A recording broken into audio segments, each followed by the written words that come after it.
Hi, welcome to Paraneka Maths. Into Maths to be my first chapter circles. Exercise 1C లో second Roman లో third problem దాకా last వీడియోలో complete అయిపోయింది కదా. ఈ వీడియోలో ఫోర్త్ ప్రాబ్లం ను చూద్దాం. క్వశ్చన్ చూడండి ఏమి ఇచ్చారు. Find the equation of the circle with centre 2,3 and touching the line 3x - 4y + 1 = 0. ఒక సర్కిల్ ఉందమ్మా, దాని సెంటర్ 2,3 అని వాళ్ళు ఇచ్చేసారు. ఈ సర్కిల్ ఒక స్ట్రైట్ లైన్ టచ్ అవుతోంది. ఆ టచ్ అవుతూ ఉండే ఈ స్ట్రైట్ లైన్ ఈక్వేషన్ కూడా ఇచ్చేసారు 3x - 4y + 1 = 0 అని. ఇప్పుడు ఈ ఈక్వేషన్ ఆఫ్ ఎ సర్కిల్ కనుక్కోమన్నారు. ఈక్వేషన్ ఆఫ్ ఎ సర్కిల్ కావాలంటే మనకేం కావాలి? Centre, radius. ఇక్కడ చూడండి, ఇక్కడ సి నుంచి పి దాకా this is nothing but R కదా. ఆర్ = సిపి, అవునా కదా. సిపి అంటే ఏంటి? Perpendicular distance from centre to the given straight line. CP is equals to perpendicular distance from center to the given straight line. Perpendicular distance formula last video లో నేర్పించాను కదా. ఏంటది? Modulus of Lx1 + My1 + n by √L² + m². ఇచ్చిన equation Lx + My + n = 0 అనుకోండి. ఓకేనా. L, M, N values తెలుసా? x1, y1 centre, C = ఏంటి? 2,3. దీన్ని x1, దీన్ని y1 అనుకోండి. ఓకేనా. ఇప్పుడు వాల్యూ సబ్స్టిట్యూట్ చేయండి. L అంటే ఎంత? 3, x1 అంటే 2, m -4, y1 3, n + 1 by √L², 3² m² -4 whole square. అంతేనా? అర్థమవుతుంది కదా. LMN వాల్యూస్ ఇక్కడ ఉన్నాయి, x1, y1 వాల్యూస్ ఇక్కడ ఉన్నాయి. జస్ట్ దీన్ని సాల్వ్ చేయండి. ఏమవుతుంది? 3 2 6 -4 3 12 + 1 by 3² 9 -(-) + 4² 16. సో ఇదేమవుతుంది? 7. 12లో 7 మైనస్ చేస్తే ఎంత? 2 3 4 5. సో మోడ్యులస్ ఉంది కాబట్టి సరే ఫస్ట్ పెట్టేయండి. -5 by √16 + 9 25. మోడ్యులస్ ఉంది కాబట్టి అది ప్లస్ అయిపోతుంది. బై √25 అంటే 5. 5/5 క్యాన్సిల్ అయిపోతే radius = 1. Therefore equation of circle is ఏంటి? మా equation of circle centre radius తెలిస్తే ఎక్సర్సైజ్ 1Aలో నేర్చుకున్నారు కదా. x - h whole square + y - k whole square = r². అవునా. ఇదే h, k centre. So substitute చేయండి. x - h whole square + y - k whole square r². 1² అంటే 1. So దీన్ని సాల్వ్ చేయండి. x² + a - b whole square a² + b² 2² 4 - 2 2 is 4x.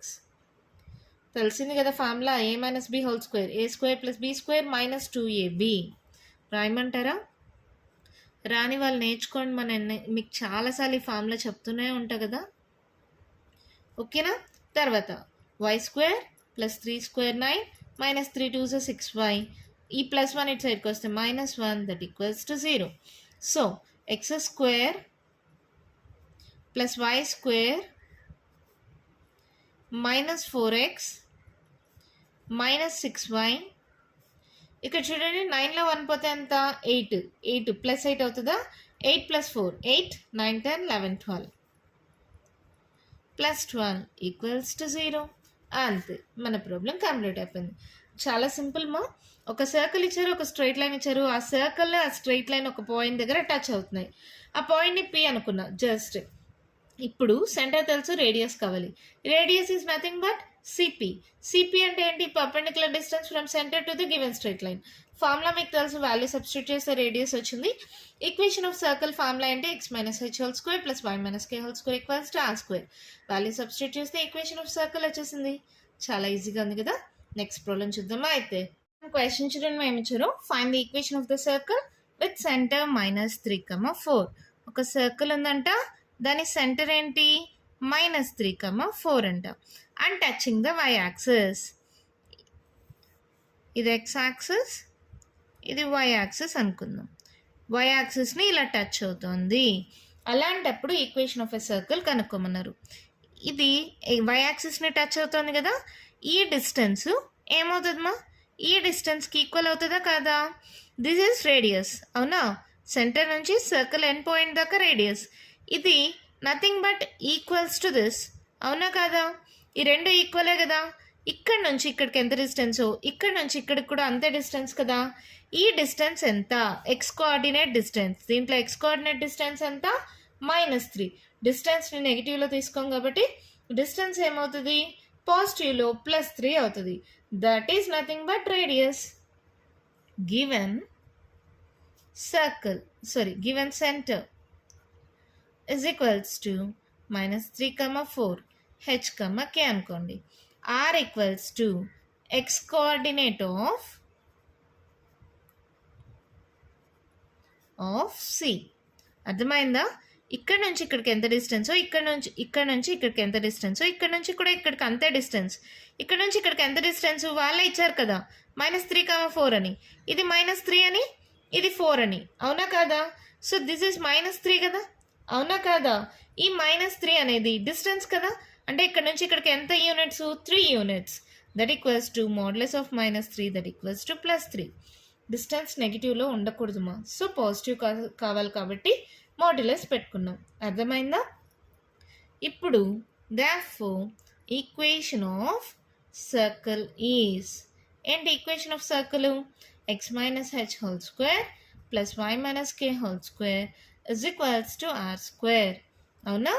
x minus h అంటే -3, minus అంటే minus +3, y minus k 4 whole square, r square 3 square. So ఏమవుతుంది? a plus b whole square, a square plus b square 3 square plus 3 2s 6x, y square plus 4 square 16 minus 4 2s 8y. మళ్ళీ 3 square 9 కదా, ఈ +9 ఇటు సైడ్కి వస్తే -9 that equals to 0. +9 -9 cancel. ఇప్పుడు equation ఏమైపోతుంది? x² + y² + 6x - 8y + 16 = 0.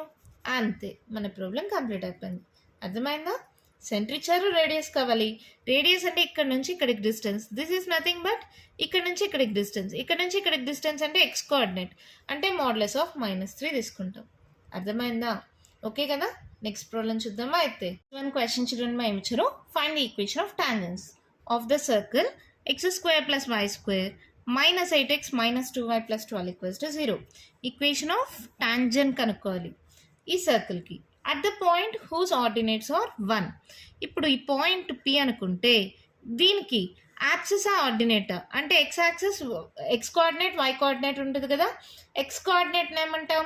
యాప్సిసా. మీకు గుర్తుందా? ఇక్కడ రాయన ఎక్స్ కోఆర్డినేట్ని యాప్సిసా అంటారు. గుర్తుందా? వై కోఆర్డినేట్ని ఆర్డినేటా అంటారు. ఇప్పుడు ఏమన్నారు? ఒక సర్కిల్కి ఒక ఈక్వేషన్ ఆఫ్ టాంజెంట్ కనుక్కోమన్నారు. ఒక పాయింట్ ఉంటుంది కదా, ఆ పాయింట్ని P అనుకుంటాం కదా, దాంట్లో ఆర్డినేట్ వాల్యూ అంటే వై కోఆర్డినేట్ వాల్యూ 1 ఇచ్చేసారు. ఎక్స్ కోఆర్డినేట్ నాకు తెలీదు, దీనిలో ఎక్స్ ఆల్రెడీ ఉంటుంది కాబట్టి దీన్ని x1 అనుకోండి. ఇప్పుడు ఈ పాయింట్ P దగ్గర ఈక్వేషన్ ఆఫ్ టాంజెంట్ కనుక్కోవాలి. ఈక్వేషన్ ఆఫ్ టాంజెంట్స్ అంటే 2 టాంజెంట్స్ ఉంటాయి, ఓకేనా? అంటే x1కి 2 వాల్యూస్ వస్తాయి. సో ఈక్వేషన్ ఆఫ్ టాంజెంట్స్ కనుక్కోవాలి. క్వశ్చన్ అర్థమైందా? ఇప్పుడు గివెన్ సర్కిల్ ఏంటది? x² + y² - 8x - 2y + 12 = 0. Given the point on the tangent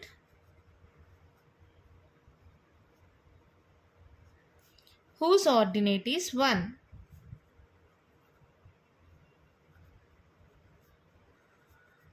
So let P is equals to x1, 1. ఈ పాయింట్ P అనేది x1, 1 ఎలా వచ్చిందో అర్థమైందా? ఆర్డినేట్ 1 అని ఇచ్చారు, ఎక్స్ వాల్యూ తెలియదు కాబట్టి ఆల్రెడీ దీనిలో ఎక్స్లు ఉంటాయి కాబట్టి దాన్ని x1 అనుకున్నాం. ఈ point P lies on the circle కదా. Here P lies on the circle. That implies x ప్లేస్లో x1ని y ప్లేస్లో 1ని సబ్స్టిట్యూట్ చేయండి మా. x ప్లేస్లో x1 స్క్వేర్, y ప్లేస్లో 1ని, సో y1 స్క్వేర్ అంటే 1 స్క్వేర్ 1 మైనస్ 8 x1, మళ్ళీ y ప్లేస్లో 1, 2 1s are 2 minus 2 plus 12 equals to 0. So equation ఏమవుతుంది, x1 స్క్వేర్ మైనస్ 8 x1, 2లో 1 పోతే 1 మా, మైనస్ 1 అవుతుంది, మైనస్ 1, 12లో 1 పోతే ఎంత 11 ప్లస్ 11 ఇజ్ ఈక్వల్స్ టు 0. నార్మల్గా ఫ్యాక్టర్స్ అంటే 11 1s 11 మా, దానికి మళ్ళీ ఫ్యాక్టర్స్ రావు. సో ఎలా చేస్తాం, ఫార్ములా యూజ్ చేస్తాం. x1 equals to minus B plus or minus root of B square minus 4ac by 2a. 10th standard నుంచి ఈ ఫార్ములా నేర్చుకున్నారు కదా. ఈక్వేషన్ అనేది ax plus B ax square plus bx plus c equals to 0 ఈ మోడల్లో ఉంది. అంటే A value ఎంత 1, బి వాల్యూ ఎంత మైనస్ 8, సి వాల్యూ ఎంత 11.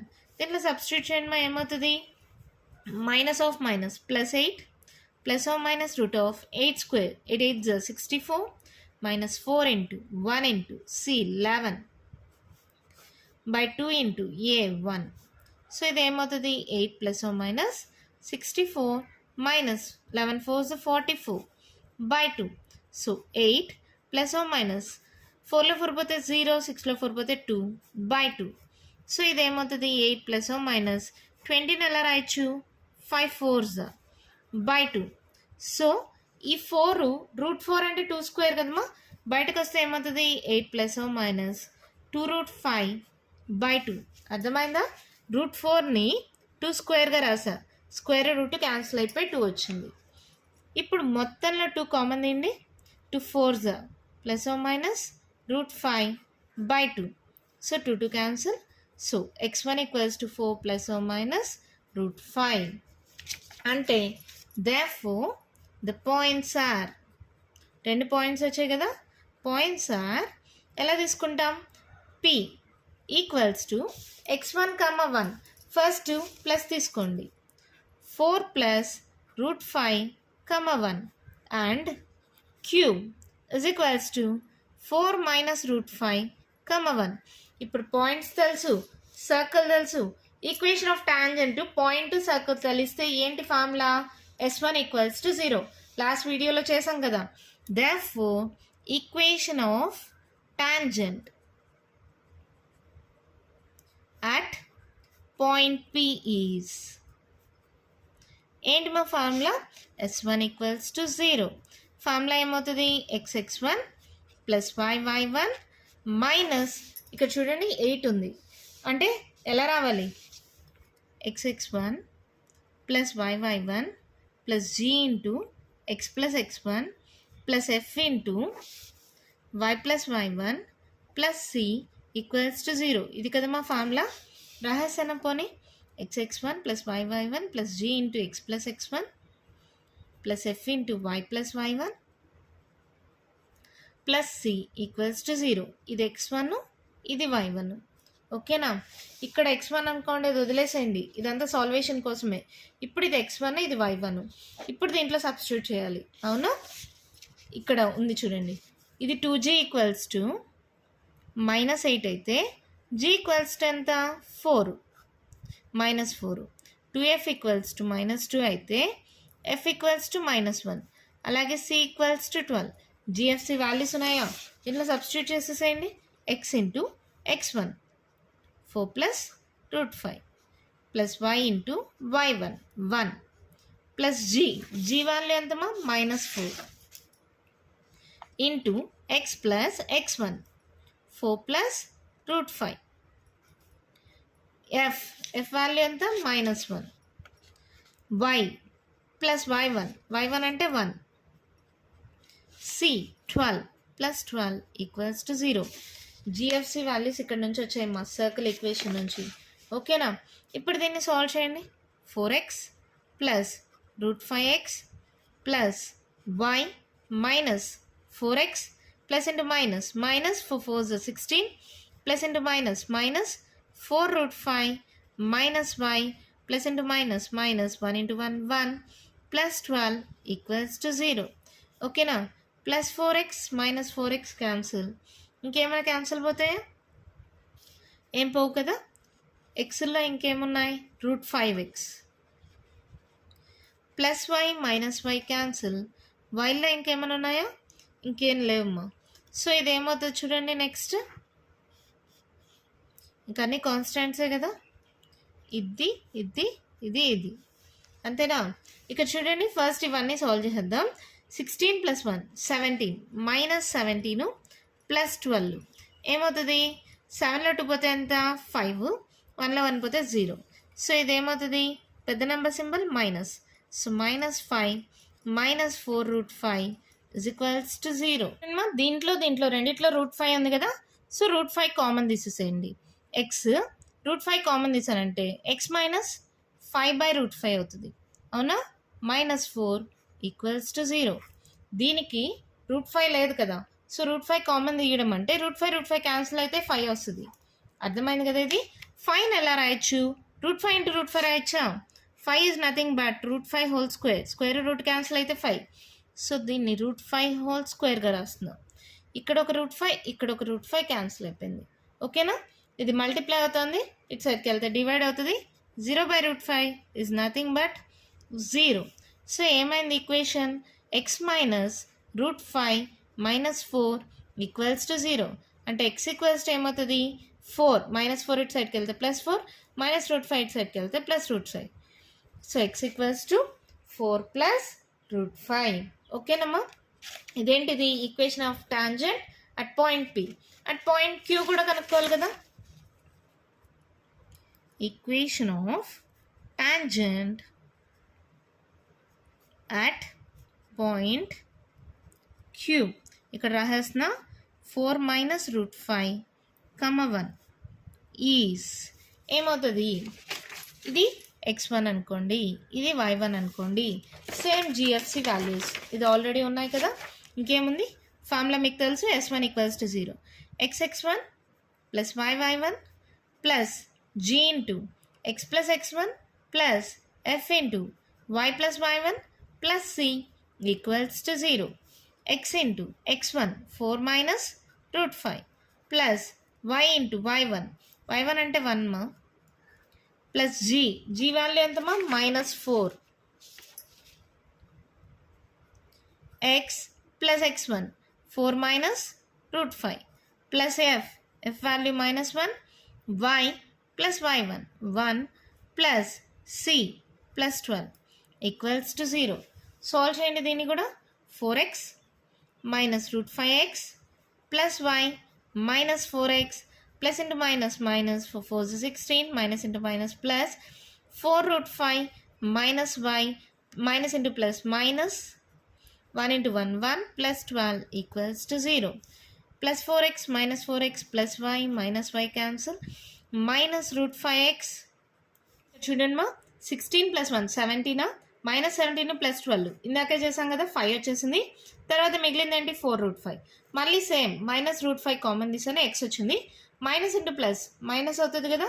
సో ఇక్కడ ప్లస్ పెట్టుకున్నాను. 5/√5 మళ్ళీ √5 కామన్ తీసేసాం, మైనస్ కామన్ తీసాం కాబట్టి మైనస్ ఇంటూ మైనస్ ప్లస్ అవుతుంది, 4 అవుతుంది. ఈ స్టెప్ దాకా అర్థమైందా? ఈ 5ని √5 హోల్ స్క్వేర్గా రాసుకోవచ్చు. ఇది మల్టిప్లై అవుతుంది, అటు సైడ్కి వెళ్తే డివైడ్ అవుతుంది. 0/ఎనీథింగ్ 0 అయిపోయింది. సో ఎక్స్ ప్లస్ ఈ ఒక √5 క్యాన్సిల్. √5 -4 = 0. సో ఎక్స్ = 4 ప్లస్ √5 అటు సైడ్కి వెళ్తే -√5. x = -4 -√5. అంతే, మన ప్రాబ్లం కంప్లీట్ అయిపోయింది. మళ్ళీ చెప్తాను, కేర్ఫుల్గా వినండి. కొంచెం పెద్ద ప్రాబ్లమే కానీ ఈజీగానే ఉంటుంది. ఇచ్చిన సర్కిల్ ఈక్వేషన్ ఉంది కదా. తర్వాత ఒక పాయింట్ P అనే దగ్గర ఈక్వేషన్ ఆఫ్ టాంజెంట్ కనుక్కోవాలి. ఆ పాయింట్ Pకి x1 తెలీదు, y1 వచ్చి ఆర్డినేట్ అంటే y కోఆర్డినేట్ వచ్చి 1 అని వాళ్ళే ఇచ్చేసారు. ఈ పాయింట్ P అనేది సర్కిల్ పైన ఉంటుంది కదా. సో ఈ పాయింట్ని సర్కిల్ ఈక్వేషన్లో సబ్స్టిట్యూట్ చేస్తే x1కి 2 వాల్యూస్ వచ్చాయి. ఒకటి వచ్చి ప్లస్, ఒకటి వచ్చి మైనస్. 4 + √5 4 -√5. సో P అనే పాయింట్ దగ్గర ఈక్వేషన్ ఆఫ్ టాంజెంట్ ఫార్ములా ఏంటి? S1 = 0 అంటే x(x1 + y(y1) + g × x + x1 + f × y + y1 + c = 0. Values అన్నీ సబ్స్టిట్యూట్ చేశాను. √5ని కామన్ తీసి సాల్వ్ చేస్తే equation of tangent at point P వచ్చింది. అలాగే అట్ పాయింట్ Q కూడా తెలుసుకోవాలి కదా, సేమ్ ప్రాసెస్ మళ్ళీ రిపీట్ చేస్తాం. అలా చేస్తే ఇంకొక ఈక్వేషన్ ఆఫ్ టాంజెంట్ వచ్చింది. సో ఈక్వేషన్ ఆఫ్ టాంజెంట్స్ ఏంటి? x = 4 + √5, x = 4 - √5. అర్థమైందా? ఇంకా ఏమైనా డౌట్స్ ఉంటే ఇదే మోడల్లో ఇంకో ప్రాబ్లం సాల్వ్ చేస్తాం, అప్పుడు మీకు క్లారిటీగా అర్థమవుతుంది. మరి సాల్వ్ చేద్దామా నెక్స్ట్ ప్రాబ్లం? ఏం ఇందాక ప్రాబ్లం ఏమో కొంచెం డిఫరెన్సెస్ ఉంటాయి అంతే. చూడండి, find the equation of tangents of the circle x² + y² - 10 = 0 at the point P, ఇది సెంటర్ అనుకుందాం, పాయింట్ P హూజ్ యాబ్సిసా ఇస్ 1. యాబ్సిసా అంటే x కోఆర్డినేట్ 1 అంట, y కోఆర్డినేట్ నాకు తెలీదు, దాన్ని y1 అనుకుంటున్నా. యాబ్సిసా అంటే x కోఆర్డినేట్, ఆర్డినేటా అంటే y కోఆర్డినేట్. ఇందాక కోఆర్డినేటా ఇచ్చారు, ఇప్పుడు యాబ్సిసా ఇచ్చారు. యాబ్సిసా 1 అంట, ఆర్డినేటా నాకు తెలీదు, y కోఆర్డినేట్ y1 అనుకున్నాం. ఓకేనా? ఇప్పుడు ఈ పాయింట్ P దగ్గర ఈక్వేషన్ ఆఫ్ టాంజెంట్స్ కనుక్కోవాలి. గివెన్ సర్కిల్ ఏంటది? x² + y² - 10 = 0. Let P = 1, y1. ఓకేనా? Here P lies on the circle. That implies ఇది x ప్లేస్లో ఇది y ప్లేస్లో సబ్స్టిట్యూట్ చేయండి మా. x అంటే 1² + y1² - 10 = 0. అవునా? ఇక్కడ చూడండి, 10లో 1 పోతే ఎంత? 9. y1² - 9 = 0. y1² = 9. So y1 = ± √9. That equals to ±3. y1 = ±3 వచ్చింది. Therefore, the points are P = first 1, y1 +3 తీసుకోండి, అండ్ Q = 1, -3. ఇప్పుడు దీని దగ్గర ఈక్వేషన్ ఆఫ్ టాంజెంట్స్ కనుక్కోవాలి. Equation of tangent at point P is, మీకు తెలుసు కదా మా ఫార్ములా ఏంటి? S1 = 0 అంటే ఏంటి? ఇక్కడ ఉండేది x(x1) + y(y1) - 10 = 0 అంతేనా? ఇది x1 y1 అనుకోండి, సబ్స్టిట్యూట్ చేయండి. x(x1) + y(y1) - 10 = 0. So x + 3y - 10 = 0 వచ్చేసిందా? Equation of tangent at point Q కూడా ఇక్కడే చేసేసానా? మళ్ళీ ఇంకో పేపర్ అంటే మీరు కన్ఫ్యూజ్ అవుతారు కదా. Is S1 = 0. ఇది x1 y1 అనుకోండి. ఇప్పుడు ఏమవుతుంది? Same formula, x(x1) + y(y1) - 3 - 10 = 0. x - 3y - 10 = 0. At point Q కూడా equation of tangent at point Q. రెండు ఈక్వేషన్ ఆఫ్ టాంజెంట్స్ వచ్చేసాయా? అంతే, మన ప్రాబ్లం కంప్లీట్ అయిపోయింది. ఏంది మేడం ఇది ఇంత చిన్నగా ఉంది, అది అంత పెద్దగా ఉంది అంటారా? సర్కిల్ సెంటర్ వచ్చి 0, మా. ఇలా ఉంటే x² + y² = r² మోడల్లో ఉంటే సెంటర్ 0, కదా. సో సింపుల్ అయిపోయింది, స్టెప్స్ తగ్గిపోయినాయి, కానీ మోడల్ ఒకటే. ఇక్కడ ఒక పాయింట్ ఉంది, ఆ పాయింట్ యొక్క యాబ్సిసా అంటే x కోఆర్డినేట్ ఇచ్చారు, y కోఆర్డినేట్ నాకు తెలీదు, y1 అనుకున్నాను. ఈ పాయింట్ సర్కిల్ పైనే ఉంటుంది కదా, సబ్స్టిట్యూట్ చేస్తే y1కి 2 వాల్యూస్ వచ్చాయి, ఒకసారి +3, ఇంకొకసారి -3. ఒకసారి 1, 3 దగ్గర ఈక్వేషన్ ఆఫ్ టాంజెంట్ పాయింట్ తెలిసి సర్కిల్ ఈక్వేషన్ తెలిస్తే ఈక్వేషన్ ఆఫ్ టాంజెంట్ ఫార్ములా ఏంటి? S1 = 0. అలా సబ్స్టిట్యూట్ చేస్తే ఒక ఈక్వేషన్ వచ్చింది, మళ్ళీ ఇంకో పాయింట్ తీసుకుంటే ఇంకొక ఈక్వేషన్ ఆఫ్ టాంజెంట్ వచ్చేసాయి, 2 ఈక్వేషన్ ఆఫ్ టాంజెంట్స్ వచ్చేసాయి. ఎంత ఈజీగా ఉంది కదా. దీంతో సెకండ్ రోమన్లో ఉండే ప్రాబ్లమ్స్ అన్నీ కంప్లీట్ అయిపోయామా? నెక్స్ట్ వీడియోలో థర్డ్ రోమన్లో ఉండే ప్రాబ్లమ్స్ డిస్కస్ చేద్దాం. ఇంకా మీకు ఏమైనా డౌట్స్ ఉంటే కామెంట్ బాక్స్లో ఇవ్వండి. మీకు కానీ వీడియో నచ్చినట్టయితే లైక్ చేయండి, షేర్ చేయండి, నా ఛానల్ని సబ్స్క్రైబ్ చేసుకోండి. Thank you.